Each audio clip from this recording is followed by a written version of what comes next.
Andhra Pradesh intelligence మాజీ chief retired IPS AB Venkateswara Rao అసంతృప్తితో ఉన్నారా అంటే అవుననే సమాధానం వస్తోంది.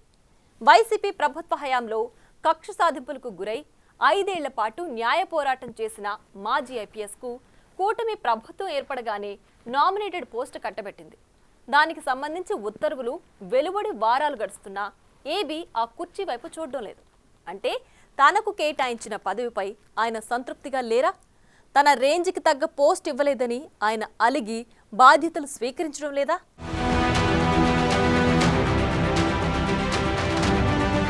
వైసీపీ ప్రభుత్వంలో కక్ష సాధింపులకు గురై 5 ఏళ్ల పాటు న్యాయ పోరాటం చేసిన ఇంటెలిజెన్స్ మాజీ చీఫ్ రిటైర్డ్ ఐపీఎస్ అధికారి ఏబీ వెంకటేశ్వరరావుకు కూటమి ప్రభుత్వం ఏర్పడినాక ఒకంత ఉపశమనం లభించింది. గత ప్రభుత్వం తీసుకున్న క్రమశిక్షణ చర్యలను తోసిపుచ్చుతూ సస్పెన్షన్ కాలాన్ని క్రమబద్ధీకరించింది. సస్పెన్షన్ సమయంలో విధులు నిర్వహించినట్లుగా గుర్తించి వేతన అలవెన్స్ల చెల్లింపునకు ఆదేశాలిచ్చింది. రాష్ట్ర క్యాడర్కు చెందిన అధికారి ఏబీవీని 2019 జూన్లో అధికారంలోకి వచ్చిన వెంటనే జగన్ పోస్టింగ్ నుండి తప్పించారు.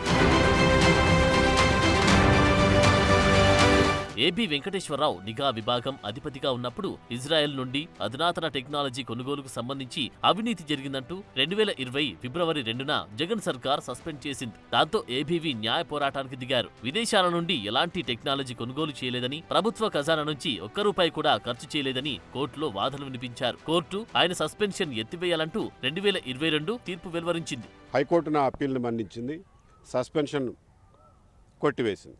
ఈ రోజున దేశంలో అత్యున్నత న్యాయస్థానం సుప్రీంకోర్టు కూడా అదే విషయాన్ని ధృవీకరించింది. కానీ ఇదంతా జరగడానికి 2 సంవత్సరాల 2 నెలలు పట్టింది. ఇదంతా ఎందుకు జరిగింది? దీనికి కారకులు ఎవరు? ఈ రోజున రాష్ట్ర ప్రభుత్వం, ఆంధ్రప్రదేశ్ రాష్ట్ర ప్రభుత్వం సుప్రీంకోర్టులో ఈ కేసు ఓడిపోవడానికి కారణం ఎవరు? ఏ బావ కళ్లల్లో ఆనందం కోసం ఇదంతా చేశారు? ఏ సైకో కళ్లల్లో ఆనందం కోసం ఇదంతా చేశారు? ఏ శాడిస్టు కళ్లల్లో ఆనందం కోసం ఇదంతా చేశారు? వస్తుంటారు, పోతుంటారు. నా సర్వీసులో 10-12 బ్యాచ్లు చూశా. అలాగే చీఫ్ సెక్రటరీలు వస్తుంటారు, పోతుంటారు. 15-20 మందిని చూశా. కానీ ప్రజలు శాశ్వతం. ప్రజలు రాసుకున్న శాసనం శాశ్వతం. ఆ శాసనం ద్వారా ఏర్పడిన ప్రభుత్వం శాశ్వతం. న్యాయం శాశ్వతం. ధర్మం శాశ్వతం.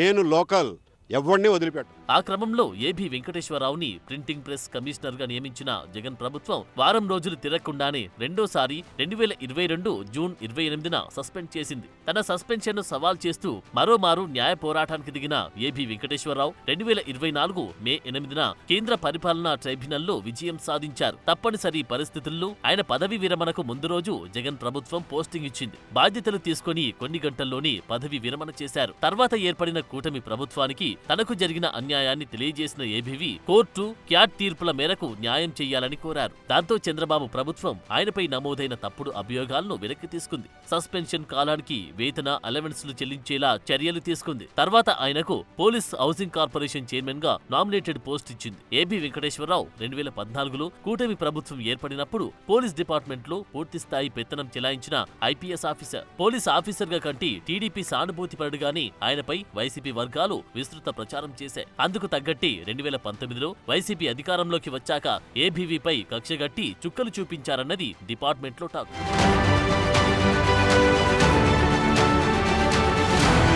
ఇక 2024లో తిరిగి కూటమి ప్రభుత్వం ఏర్పడినాక ఏబీ వెంకటేశ్వరరావు ఊపిరి పీల్చుకున్నారు. డీజీ ర్యాంక్ లో రిటైర్ అయిన ఆయనకు పోలీస్ హౌసింగ్ కార్పొరేషన్ చైర్మన్ గా నామినేటెడ్ పోస్ట్ ఇచ్చింది కూటమి సర్కార్. మామూలుగా అయితే అలాంటి పదవుల కోసం రాజకీయ నాయకులు, రిటైర్డ్ అధికారులు ఎప్పుడెప్పుడా అని ఎదురు చూస్తుంటారు. ప్రకటన వచ్చి రాగానే జీవో కంటే ముందు వాళ్లు వెళ్లి కుర్చీలో వాలిపోతుంటారు. అయితే ఏబీవీ విషయంలో మాత్రం సీన్ రివర్స్ లో కనిపిస్తోంది.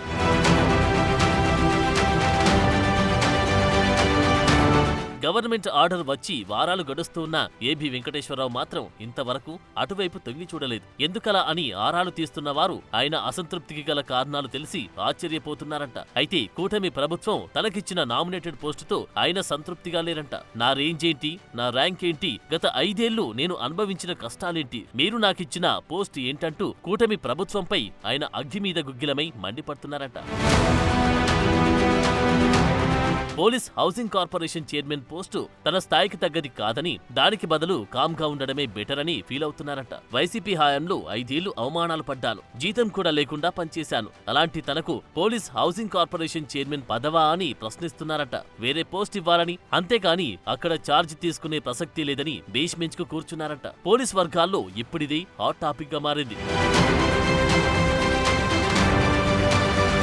హౌసింగ్ కార్పొరేషన్ చైర్మన్ కు ఎలాంటి పవర్స్ ఉండవని, ఐజీ, డీజీ, జిల్లాల ఎస్పీలతో అసలు యాక్సెస్ ఉండదని, ఎవరూ తన మాట వినరని ఏబీ వెంకటేశ్వరరావు అంటున్నారట. అటు టీడీపీలోని ఒక వర్గం సైతం ఏబీవీకి సపోర్ట్ గా మాట్లాడుతున్నారట. తెలుగుదేశం సానుభూతి పరుడు అన్న ముద్రతో 5 ఏళ్లు అష్టకష్టాలు పడిన ఆఫీసర్ కి ఇప్పుడు అధికారంలోకి వచ్చాక అంత పవర్ లేని పోస్ట్ ఇస్తారా? ఇదెక్కడి న్యాయం? ముఖ్యమంత్రి చంద్రబాబు తన నిర్ణయం పునరాలోచించుకోవాలన్న అభిప్రాయం వ్యక్తం చేస్తున్నారు తెలుగు తమ్ముళ్లు.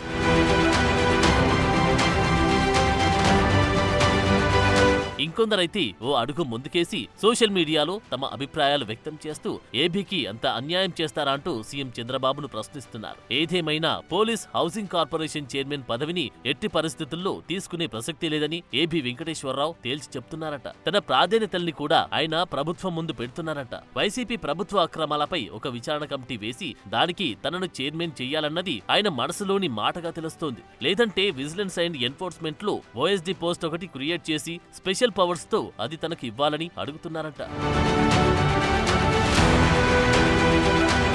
గత ప్రభుత్వ అక్రమాలపై విజిలెన్స్ ఎంక్వైరీ వేస్తే తాను స్వయంగా పర్యవేక్షిస్తానని, దాని ద్వారా డిపార్ట్మెంట్లు అందరితో మాట్లాడే అవకాశం ఉంటుందని ఏబీవీ తన సన్నిహితులతో అంటున్నారట. అటు టీడీపీలోని ఓ వర్గం కూడా ఆయన్ని సపోర్ట్ చేస్తున్న క్రమంలో సీఎం ఎలాంటి నిర్ణయం తీసుకుంటారన్నది ఆసక్తికరంగా మారింది. ఒకవేళ ప్రభుత్వం గనుక అలాంటివన్నీ కుదరవు, ఇచ్చిన పోస్ట్లో జాయిన్ అవ్వాల్సిందేనని గట్టిగా అంటే ఏబీవీ ఎలాంటి నిర్ణయం తీసుకుంటారన్నది ఇంట్రెస్టింగ్ గా తయారైంది.